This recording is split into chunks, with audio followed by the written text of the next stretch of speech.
This is Scott Richmond and Arnie Sherman. You're listening to What Do You Know on Newstalk KGVO, AM 1290 and 1015 FM.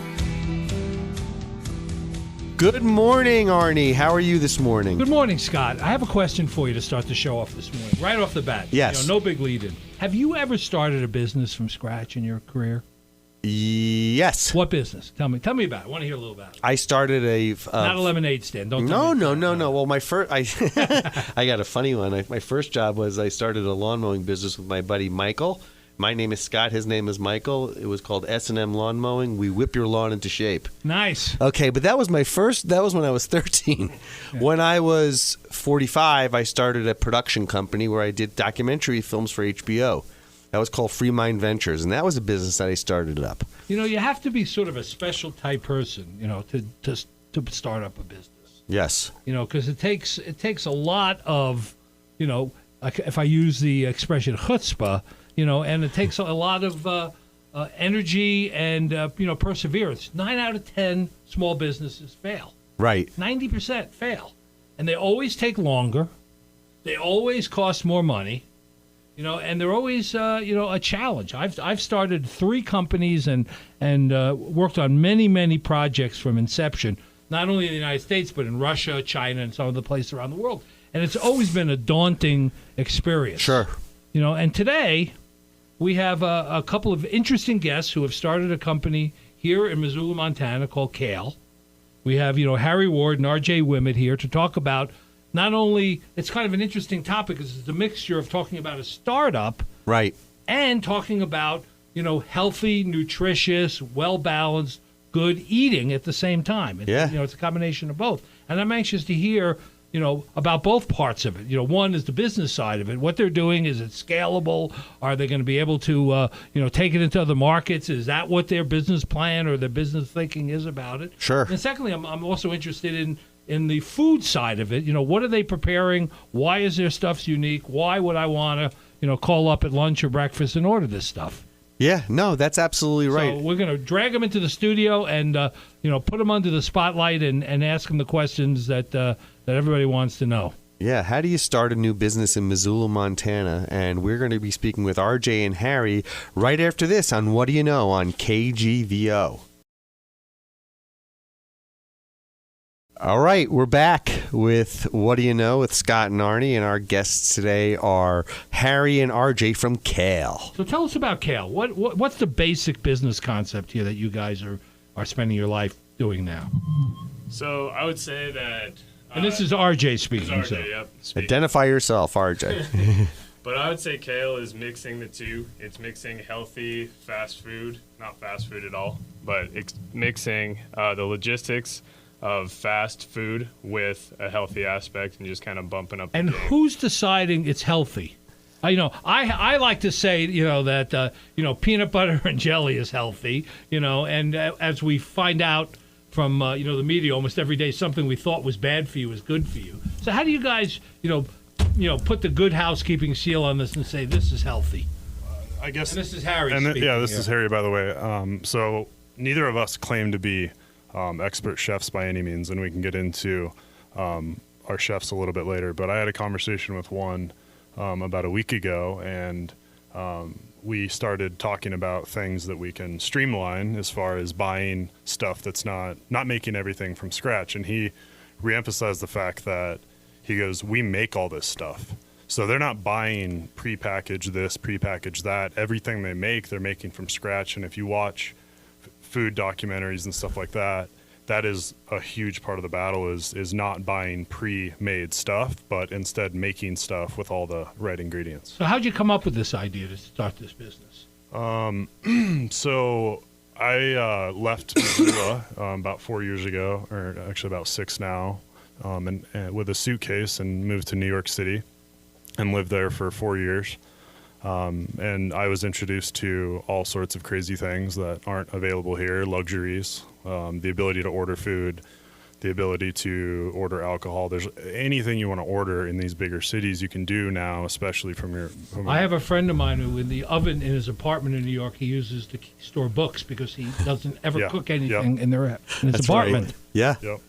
So New York, I lived off a company out there called Seamless, which, Right. I think you know that, Richmond, where you can order from all these different restaurants, and then someone shows up on a bike, and you get your food super fast. Right, so you can get an egg roll from one place and a bagel from somewhere else, and they bring it together and deliver it to you. Yeah, pretty much. I think you typically want to order from the same restaurant, but that was a big thing for me. Took a lot of my paychecks out there in New York City. Then I moved to San Francisco, got a girlfriend who ate healthy and kind of taught me how to eat healthy, make smoothies every day, and just eat healthier. And I found this company that is called Sprig, and they brought that same concept, but instead of bringing you the food that you probably shouldn't eat, they brought you healthy options, so you felt good about staying and working and staying in the zone and having that stuff delivered straight to you. Smoothies are really good if you put ice cream and chocolate. Yeah. I mean, they really kind of spruce them up to the level that I would, you eat them on a regular basis. These smoothies are incredible. Yours. Yeah, I mean that's a whole nother topic. So you had this idea, and what role do you play in this, RJ? So it's kind of funny that Scott mentioned it earlier, but Harry and I have been business partners for a while. And we actually started off with a lawn mowing company in high school as well called Grassmasters. Grassmasters. I like that. Lawn and landscape will trim your bush. With That's right. So, yeah. So you do when you're a kid. It does. It does. It starts with lemonade stands and, lawn mowing businesses to snow shoveling. And then we've just kind of kept in touch through his travels. And we have another couple things going on the side. But this one really caught both of our attention when he mentioned it, and so we ran. So how much time did you have to put into the planning before you launched Kayle? By the way, it's Kayle, and the website's kayle.me. Yep, exactly. So this is how it went down. RJ was on vacation in Chicago with his fiance now, and I'm a software engineer, and I ended up deciding that my next project was going to be to try to replicate what this company Sprig was doing, just to see if I could do it. So I got pretty deep into that, and I'm texting RJ while he's on vacation, like, hey, eat Sprig while you're down there, right, and all this stuff. And then he got back, and he's like, all right, show me. And so I showed it to him, and it was like a working prototype, and it was kind of like, do you want to do this? And then he can tell you the rest. So RJ? Being from Missoula, and I've lived in Missoula and Bozeman only, I was not very open to it, honestly. Sure. Because, never, like a lot of Montanans, I'd never You had ate that at a gas luxury. station on a regular basis. Yeah, Right. The only fast food around here is pretty much that's as fast delivery as us right now is like Jimmy John's or something like that it's redundant and it's not exactly the healthiest for you. Right. So once I kind of researched it and stuff, I was pretty on board. But right off the bat, it was a little pushback. Are you surprised at how quickly things have kind of taken off? Really surprised, honestly. So tell us about that. What's going on? When did you launch, and what's happening now? So we did so it's not just Harry and I, it's Ben Sokolowski. We brought him in because he is the owner of Market on Front. Right. That's the first thing that jumped out into my head is we need to, we're not, Harry said earlier, we're not chefs. Right. He's the engineer, I'm more the numbers management guy, and we needed somebody to run a kitchen and put together a staff that would make the healthy, good food. Right. And so we brought Ben in. He honestly jumped on board pretty quick. He, I think, in his mind had something like that in mind anyway that he was planning on doing. But he jumped in, and in December we did a 3-day sampler where we had, what do we have, like three or four different menu options. Right. And we kind of, pretty much all we did was pump it on social media, and everything sold out. Like the first day, everything sold out the day before. So it's breakfast and lunch only, right? It is breakfast and lunch only for now. And which is more, how many more, which has more customers, breakfast or lunch? I would say definitely lunch, just because people can pre-plan for it a little more. Breakfast is more, I feel like people go to work and, oh crap, I'm pretty hungry, and then they get online, it's more. So lunch, we definitely get a lot more pre-orders. So for the breakfast part of it, do they order it and want it delivered at work? Is that essentially what they want? Yeah, I would say it's probably about 90-95% people working. That we also do have a lot of people that order it to their house. What are you thinking, Harry? So I feel like for the millions of listeners out there that are going to hear this, that we should probably step back a second and explain exactly what we do and why Yes. it's special. Sure. That's what I want to know. so That's what- what inquiring minds want to know. Yep. So what's the concept? So we don't have a storefront. We have nobody can come to a location and buy food. The only place they can buy food is through our website, which they can access on their phone or they can access on a computer. We predetermine the number of items that we're going to serve on a given day.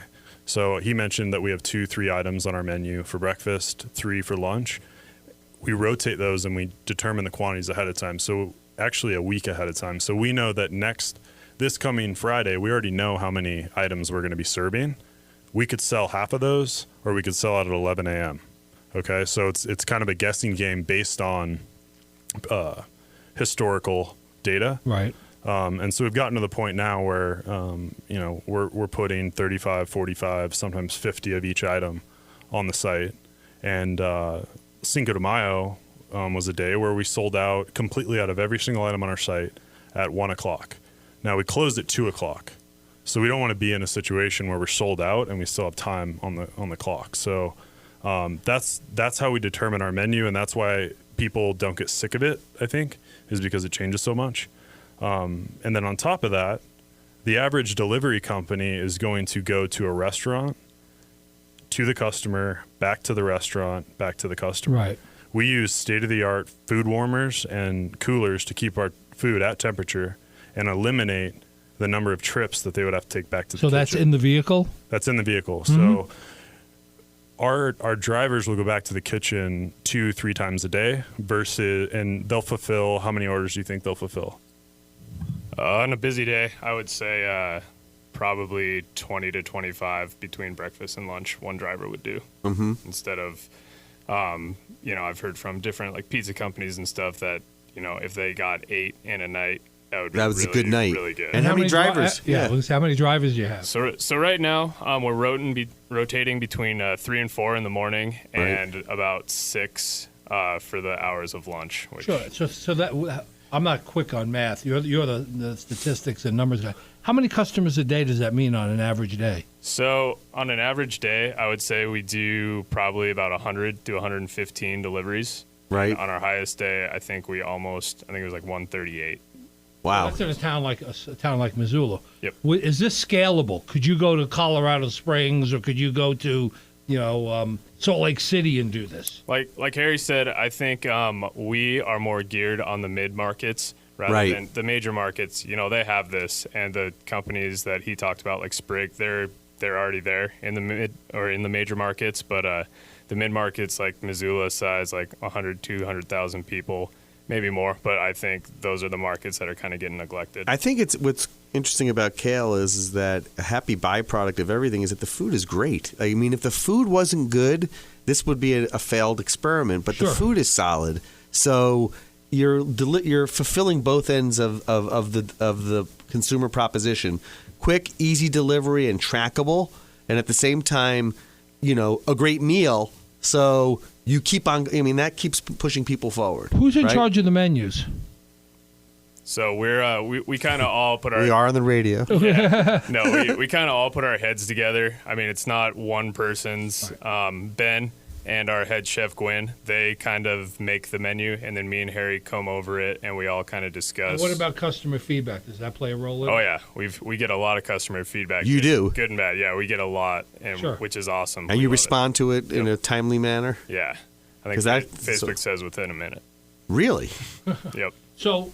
Wow. And what kind of feedback do you get? I mean, somebody says it's too hot or too cold or too spicy or temperature is definitely a thing that I think we have almost perfected now. Off the bat, it was tough. I mean, we've never used these food warmers before, and we don't, But yeah, the cooling's easy. It's the heat that you got to nail down. But I would say we've perfected that now. So.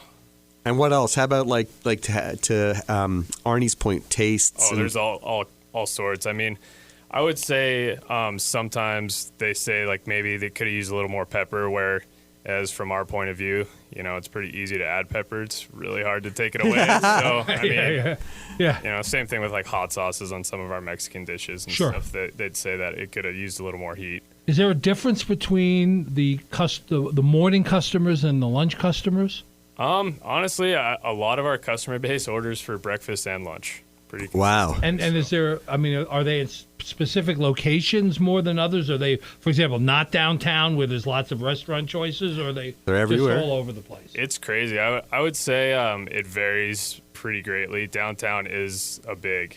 It's big. Really? And that kind of surprised us. That's the highest number of orders per square inch is downtown. Really? With all the restaurant choices, they're still calling you. Yep. That's amazing, actually. Do you think that changes in the summer when they go out more? Then? I was just going to say that because weather has a big, as soon as the sun pops out, our orders actually go up, which you would think could be, if it's snowing outside, nobody would want to leave, but it's kind of the exact opposite. Really? So What do you think that is? maybe mood. I don't know. If They want to people- get out earlier to enjoy themselves. Maybe they eat. Yeah, they They don't want to take a have- lunch break. Right, they don't take a lunch break, and so they get out, or they eat at their office and then go out and walk around or hike or do the natural outdoorsy things around here. Yeah. What are you So thinking? where do your What do I know? What do you know? Yeah, what do you? So, about the weather? yeah, I guess one thing I want to throw out there is the fact that we kind of go on little tangents toward the core of the story, but our logistics, if we have anything that's great, anything that's that we've really worked hard at, outside of our food quality, because that's a given. Right. And without quality, we don't have anything. It's the ability to deliver something in 5 minutes, 8 minutes, 10 minutes, 12 minutes. I'm not going to promise this, but I was meeting with a couple guys and they wanted to see how it worked, and I totally randomly ordered, and the driver showed up in 3 minutes with our smoothies and our breakfast bowls, and they were pretty mind blown when they saw that. And there's a lot that goes into making that happen. If you look at the city as a grid, we have about 4 to 5 zones where our drivers are assigned to those zones, right? And we have an app that the drivers use so that we don't ever have to talk to our drivers. Don't get me wrong, we love talking to our drivers, Right, but you don't have to. we don't have to. So what they do is they have a little deal that says, here's your latest order, or here's a new order. They click go. It opens up the navigation, navigates them to the customer, shoots a text message to the customer saying RJ's on his way, with a link where they can track RJ driving to them. When they get there, it says, they go, I'm here. I mean, it's literally the press of 3 buttons. The next button is I'm here. That shoots a message to Scott that says, hey, Scott, RJ's here with your food. Right. Remember, you don't need to tip because we don't accept tips. And so now Scott gets out of his office. He starts walking towards the front of the building when normally you get a surprise attack by your delivery guy and Scott might be in the studio, right? And now nobody can find Scott. Right. Do you acquire payment online or? Yep. Yeah. So it's like Uber, right? It's Yeah. all done like that way. He shows up with the food, gives you the food, he leaves. Exactly. He married a lot of different technologies Right. and That experiences. all saves time, and time's money in business. Yeah. So are you ahead of your projections in terms of revenue growth and profitability? I'd say that in terms of revenue growth, we're definitely ahead of that. As terms of profitability, we learned a lot about. Right, it costs more than you thought. Yeah, I Yeah. mean, in this business, because now it's the food business, right? We have technology, but we're in the food business, so labor and food. Food waste. If you produce twice as much food as people want on that particular day, that's just Exactly. sunk cost. You can't do anything about. Your historical. So, well, I'm sorry. Keep going. What were we going to say? I was just going to say that it goes deeper than that. So not only are we controlling the number of items we produce, but what is our chef ordering for? And we were in a situation where we were adjusting the menu so frequently that we would just order a bunch of stuff, and then we wanted to make sure that we could meet the demand versus ordering the exact amount of food. Right. But you also want it so that it's fresh enough and new enough that it Yep. doesn't get stale. That the guy says, "Oh, it's that same breakfast bowl again. I want something Oh, yeah. a little different," right? That's behind quality. I'd say freshness is right up there. Well, What- also changeability. You don't want the Yep. same thing over Yep. and over. When is again. the spring roll day? Is that tomorrow? I'd have to look, but it's Thursday. It's Thursday. Thursday spring I'm roll. ordering. It's it's what's also important about something like this is that predictability. Is it going to be the same quality every time? And that's the thing, is that you've maintained that. It's tough. Do you allow customization by customers? Can they, request no salt or any sorts of things like that? Are there dietary, customizations that you can do? Yeah, I'll let RJ take that one. Good. So off the bat, we kind of did when we were just getting going. It's pretty not impossible, but what we do with each one of our dishes is we really try and break out, like onions, for instance, is a huge one. We pretty much put onions on the side of everything we do. And it's kind of like that with any, like nuts, any kind of nut we put on the side in a little container. Yeah, exactly. So stuff like that, it's kind of already on there, but yeah, we still do get a lot of requests for that. Sure. Do you follow any particular chef, or is there some, is there some trends that you follow to create what you're using and what you're selling to your customers? I couldn't personally really name one right off the top of my head, but since we've gotten into this, I do follow like a bunch, and just on social media, I just kind of cruise and I'll find something that's pretty cool, and I'll ask our head chef. Because 5 years ago, you wouldn't be doing smoothies, for example. Not at all. That wasn't a big breakfast thing, and now it is. Yeah. One thing I want to add to that is that we are, like I said, we're not food experts, and luckily I try to follow that kind of stuff, but I put all of our eggs kind of in our head chef's basket, which we haven't given her a shout out. But without her, this wouldn't be possible. And who is that? Shout out to her. Her name's Gwen Aid, and she comes from LA. And to give you a really quick example of how she has brought this level of food that you talk about to us, we started out doing smoothies, and literally had a smoothie lab in our office where we would sit there and try to make all these different smoothies, not knowing what we're doing at all. Yeah. And we'd be like, oh, that's a good one. And then all of a sudden we'd try to make it in the kitchen and actually sell it, and it'd be like a juice because it'd be so watered down. Or we'd put ice in it, and then the ice would shrink, and then it'd look like it's half full. And so our smoothies now, she's a vegan, so that's so valuable to us because we have a lot of vegan customers. But she has been able to create these dairy-free things, these vegan things, this nut milk is like the core of a lot of the things we do that people don't know about. But she makes this nut milk, which is dairy-free, that takes a smoothie now that would have been watery, and it adds volume to it. And then she makes all these different dishes with that nut milk, and we give her creative freedom. So everything, we're not going to take credit for anything that's on our menu or how it tastes. Really, he and I can't. But Gwen and Joel and all the people in our kitchen have made this. What is the nut milk? What kind of nuts? So she uses a variety of nuts, but almond. There's almond, walnut, hazelnut. Yeah, it's hazelnut. If it ends with you and I are the other. But not peanut. No, but I'm curious because peanut there's so many allergies. No, right. But these other nuts are whole food, so. Yep. Yeah, I think she tends to go for the healthier nuts, and then we use coconut milk. Yes. Even though it's not a nut. Right. Yeah. We've learned a lot. So where do you see this business going over the next 2 to 3 years? I see this business, and I'll let him answer this too, because I'm sure you'll hear two different things. But I see us perfecting it here and then going to Spokane, or Bozeman. But I'm actually leaning more towards Spokane because I think we can get. There's a lot more volume there, I feel like, and it's a bigger market. And then potentially licensing our software to future markets, because at that point. If you have a kitchen, use our software, and we hire the delivery drivers and train them, you have a business. You have a business. So what were you going to say? That's what I think. What do you think, RJ? I see the same thing. I do see we put so much time and effort into getting established in Montana that I would like to see it go to Bozeman first, honestly. And I lived in Bozeman, and Bozeman's booming, and I think it's kind of not ahead of Missoula, but on the same level technology-wise and people business-wise. Being interested in using technology for this purpose. And I think we get a lot of comments on our food, don't get me wrong, but we get a lot of comments and good reviews on the app, how they can't believe that there's a picture of their driver that pops up. Right. And we didn't mention anything about pre-ordering, but if you're going to have a lunch meeting next Monday, and you have a 15-minute window for lunch, that's how you pre-order, and you have 15 minutes. It really, slots. I've cool. done that. It works. I mean, That's it cool. really, you cannot overestimate or underestimate the value of technology here Well- and ease of ordering and communication, maintaining the communication with the end customer.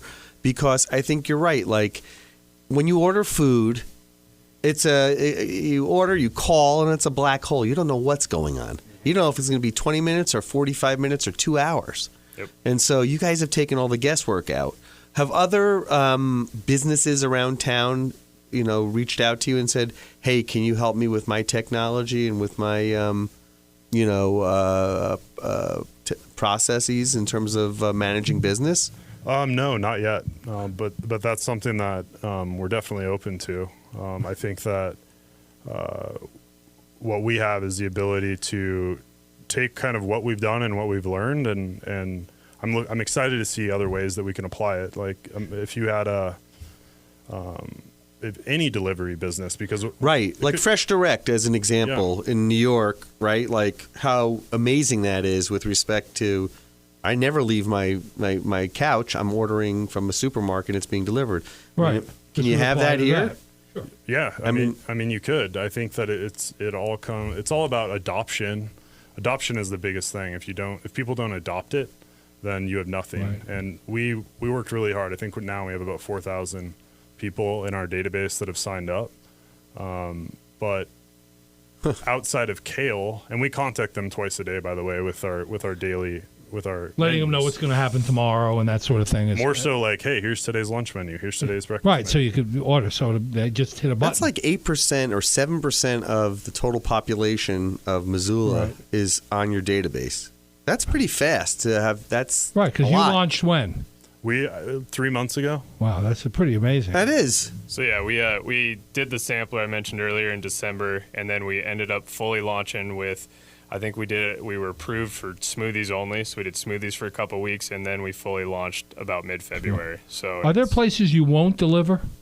I mean, like the high schools or county No, jail or so County jail. so On we- Mullen?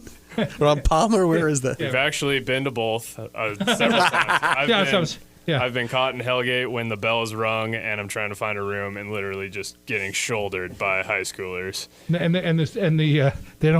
The school doesn't keep you out from delivering. Nope. The jail doesn't That's order. fantastic. The jail orders a smoothie and And a obviously, saw. obviously, the UM campus is a good. Yep, place that's a for good this. one. Yeah, parking's hard to find. Right. Sorry, parking lady.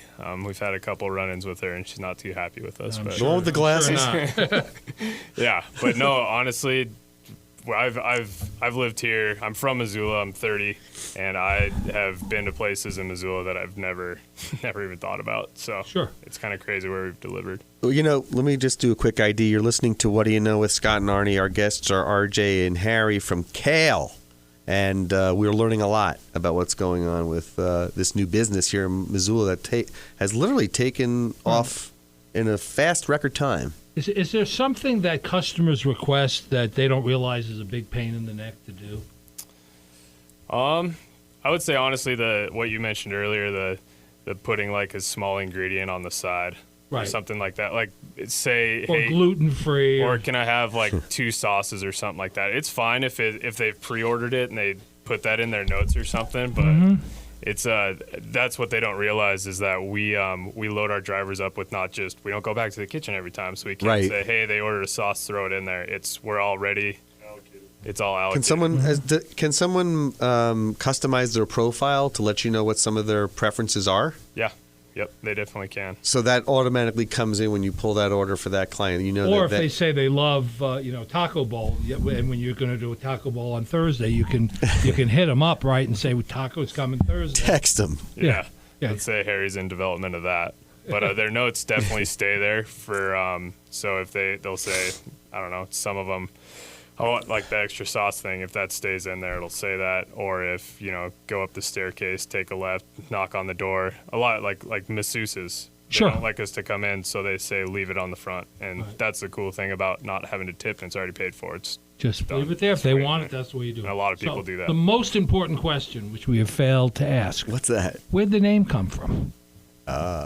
So that's the second time I was asked that today, and I'll kind of give the same answer.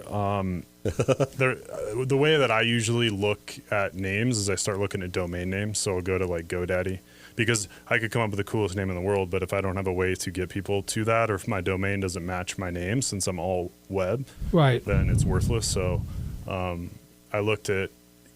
I just started typing stuff, and it just happened. It was a pretty magical moment. Sure. So you typed that in, it was available, right? Yeah, it was available, and then the .me, people look at that differently, but I just envision that as, Kayle me, like hit me up, like hit me beer up, me, yeah, beer like me whatever. up, yeah. So that's King me. That's kind as of you where that. say. I think, and I also think kale as a food group, right, as part of that, a superfood, is became far more popular over the last 5 years. So as you It's ever rolled been. this idea out during your developmental stage, were there a lot of people tell you what wouldn't work? Oh yeah. I'm glad we got into that. So I like to run ideas by a lot of people. I think I called Richmond like 4 times. But what I do, my girlfriend was totally off. She was not on board with this. She didn't support it and all that stuff, and she thought that I was kind of ripping off another company's idea, and that it wasn't anything awesome. So that was a big one. And I don't want to get too deep into those details, but she didn't support it. And then This does travel. yeah, and then my dad at first wasn't supporting it. I mean, the initial blush on this, you come to I participate in business plan competitions. Yeah. The market's too small.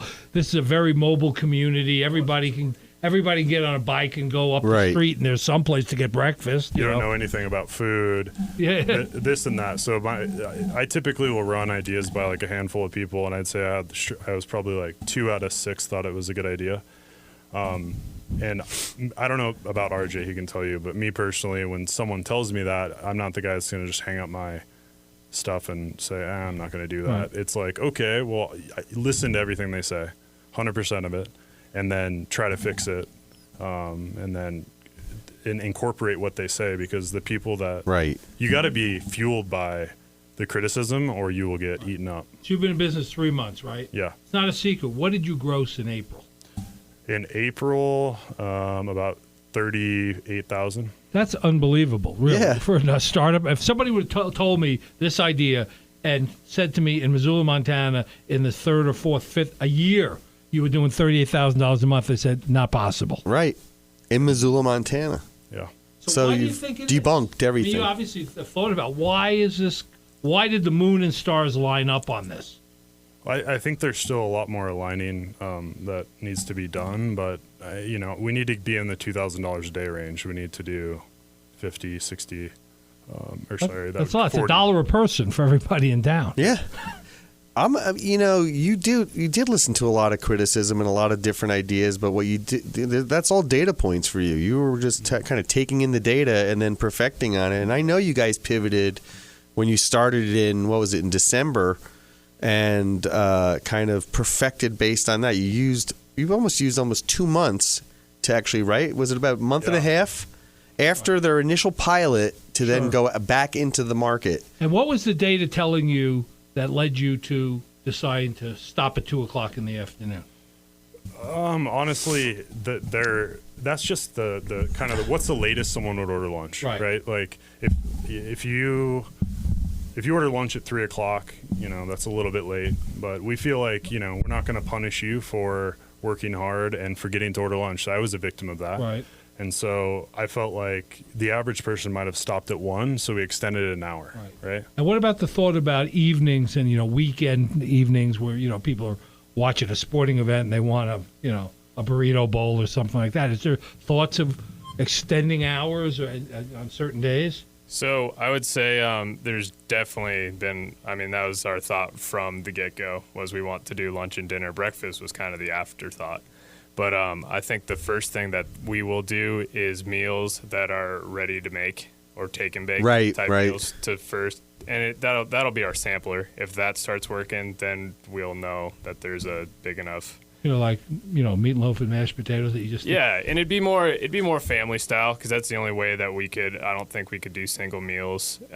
Right. Just because it's not like the lunch rush. The lunch rush from 11 to 12:30 is crazy, and then it honestly does.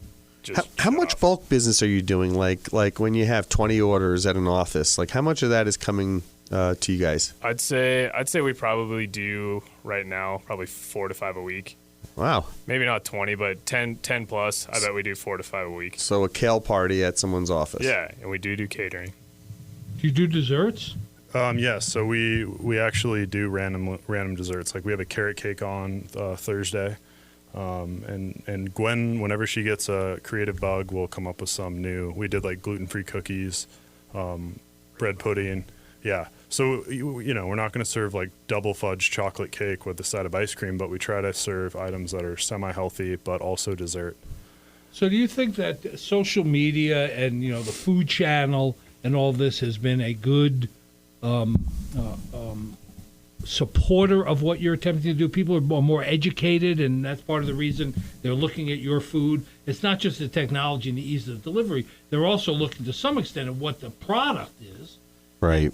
You have to get educated about products. So maybe I'm answering my own question, but do you think that all of that sensitivity now to food and healthy food and knowing ingredients and all the things that you are doing is giving you a competitive advantage? Yeah, I mean, I guess I would almost throw this back to you guys because we're in our 20s. He's 30. I'm late 20s, and I guess I have an experience enough life to see how this healthy thing is different than it was 10 years ago. But it feels like all the media, all these things that are coming out, I feel like people are eating healthier today than they were 3 to 5 years ago. Well, I can tell you, as an old-timer here, back in the day when we ate dirt, that people certainly are, and you can see it in restaurants. And I was over at the noodle place on Missoula. Everything now is, they tell you how many calories. I mean, people are paying attention to what they're eating. Yeah. They want to know what they're eating. And there is confusion about what's good or healthy or whatever. Right. But I think people are more conscious about how much sugar, how many carbs, how much saturated. I mean, people Right. have developed, even Whole folks our foods. age pay attention to it. Yep. We have, and the other thing is this childhood obesity, right? Like just educating people. This is part of an education process, Kayle, right? Is that you can go to a website and you can learn about everything that you're going to eat, how many calories. And you're right. The noodle place has that, but a lot of places don't, No. right? A lot of places But don't. you know what it leads you to do with the noodle place? If you see something up on the board that's like mac and cheese is 1,100 calories. Right. And Japanese stir-fried noodles are 400. Yeah. I guarantee it's driving people to the 400. As Yeah. 700 calories is a big deal, on a bowl the same size. I don't know. I was at Popeyes up on North Reserve. There's a long line outside. There's a of huge line, and there's the people are so lazy they don't even want to get out of their car Right. to work off a few calories to go into the front Well, and and by check the way, in. Popeyes, if you go online, you look at the caloric content. Oh. It'll kill you right off the bat. I had a Popeyes party with my kids. I swear to God, I said that is once a year. I mean, it literally was. It's like a 14,000 Cinnabon. calories. Yeah, It's like a Cinnabon. Although the chicken breast has the least amount of calories, believe it or not. It's at Popeyes. At Popeyes. Yeah, chicken breast. If you peel some of that crust Yeah, off. but you can't have Popeyes without a biscuit.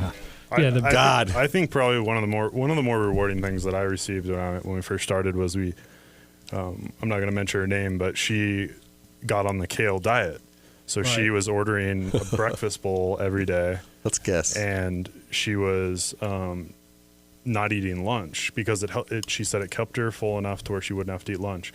And at that point, she'd lost like 10 pounds. Really? Yeah. Is it like a week and a half? Yeah. Wow. I mean, that's a lot of Testimonial. Yeah. That's right. But she called me and she was just so excited about it. And another guy that I know won't mind that I give his name out, Scott Anderson. Sure. He was a rugby coach of mine back in the day, and he was a bigger dude. He's probably 280, 300 pounds. And I brought him to yoga class. Mm-hmm. My girlfriend's a yoga teacher, so I kind of got into yoga. And I brought him to a yoga class, and it was a Bikram hot yoga class. So Right. And I hadn't even been to one of those. I'd been to cooler ones. So he was sweating and flooding the room out, right? I didn't even tell him it was a Bikram class. I just go, Poor and it was guy. an hour and a half. You're schwitzing. Oh, God. Yeah. So he goes to that, and now he goes every single day now, and he eats kale for breakfast and lunch every day. He is looking mean right now. Sure. He looks great. So Well, just watching and paying attention. What and are his knowing- go-to dishes? he loves the orange creamsicle smoothie and Yes. the Mayan slipper. And we haven't had that discussion of what's your favorite, but we probably should. He kind of tries everything. Is that right? Yeah. Question. So as you guys are 3 months in, business is looking great. Your gross is really impressive, and you're talking about expansion plans.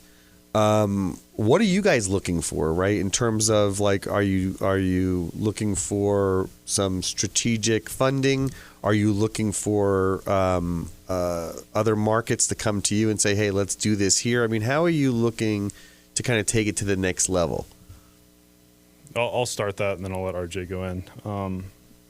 I think that we're waiting until everything's perfected, Right. and then knowing that we're self-funded right now, and we're not taking paychecks, we are definitely in a position where we are ready to. When we're ready to expand, we're ready to expand, and I think that there's a potential to take on an investment that we would be able to utilize to go to another market. We're in a situation now where we wouldn't need to take one on to keep Missoula going, but if we wanted to do what we just did, there was a lot of blood, sweat, tears, credit line usage, Right. checks written. At least in this business, you can eat some of the product. Yeah. You know, in some businesses, you're in the stapler business. There's not much you can do with that. But here, at least you stay healthy.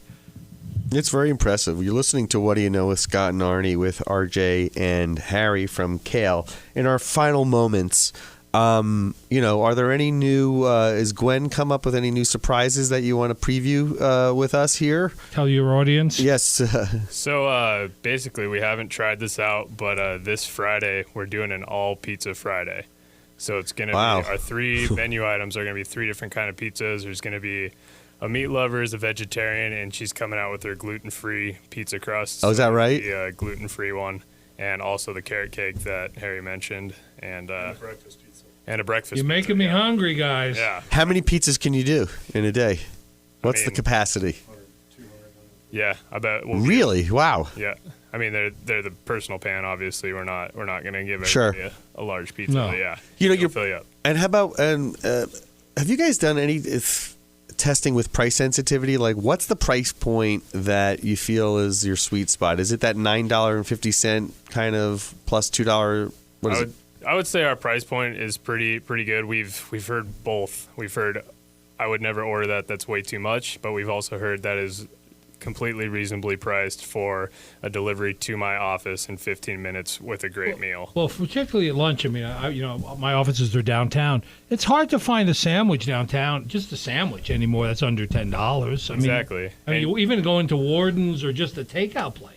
You have to walk there. You have to tip. Like everybody kind Right. of forgets the tip's super nice, and we pay our drivers per delivery, so they're not completely getting shafted. I was going to Good. ask you about Good. I was going to ask you about your workforce. How has retention been, and just hiring and recruitment? So it was kind of crazy. I was kind of dreading hiring drivers because I just heard from everybody, and it's just kind of the general stigma is that drivers, you're going to have high turnover. You're going to have to hire a new driver every couple of weeks. Right. It was pretty funny because the first 5 drivers I interviewed, hired them all, and they're all been with us, and they've been great. 100% would drive. That's That's fantastic. 100% that is drive, great. yeah. And what kind? And can these guys make a good living doing that? Yeah. So I mean, like I said, we pay them per delivery. So if they're so we also pay them hourly, obviously. Right. But if they're banging out, 6-7 deliveries an hour during when they work, they're also making. We pay them $1 delivery, so they make $6-7 on top of their hourly wage. Good money. My son's God, coming I back. think you might. Your entire family, will be working. Jacob, do I think Jacob needs to do this? Are you hearing this? There you go. This is great. Any parting words, Arnie, that you'd No, like I to just share think with I the just Kayle want guys? to. I want to repeat for our listeners. It's KAYLE.me, and it sounds like a terrific business model.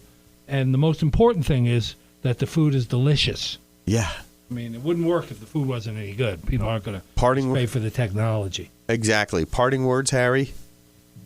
I just want to thank you guys for allowing us to come up here and be on your show. And You're no stranger to this studio. Yeah. No, and we're going to bring you back after you're ready to expand and the business is growing. We're going to bring you back in and see how things are going. Sounds good. Appreciate it, guys. Harry, RJ, it's been a pleasure. Enjoyed it.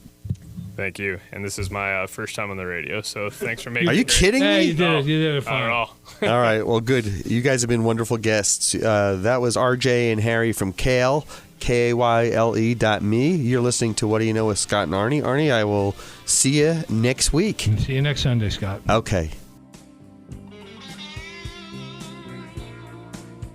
Thank you for listening to What Do You Know? I can't wait for the next show, Scott. I'm excited too, Arnie. If you'd like to suggest a guest, send me an email at scottrichmond@townsquaremedia.com.